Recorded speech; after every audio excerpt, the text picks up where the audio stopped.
Alright guys, a quick one. Here, I'll detail how to block adult websites on iPhone. So if at the end of this you found this offer informative, please don't forget to like and then subscribe. Now go ahead and open your iPhone settings. On the settings page, scroll down and then click on screen time. Once you click on screen time, scroll down the screen time page, locate and click on content and privacy restrictions. Once you click on that, now under content and privacy restrictions, click on App Store, Media, Web and Games. And then hang on for this to open. After that, just scroll down until you get to web content and then click on it.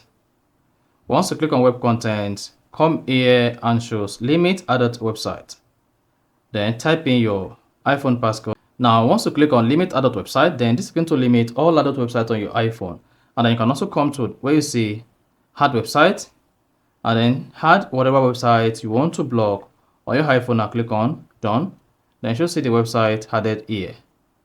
So that is exactly how to block or limit adult content or websites on your iPhone. So if you found this offer informative, please don't forget to like and then subscribe.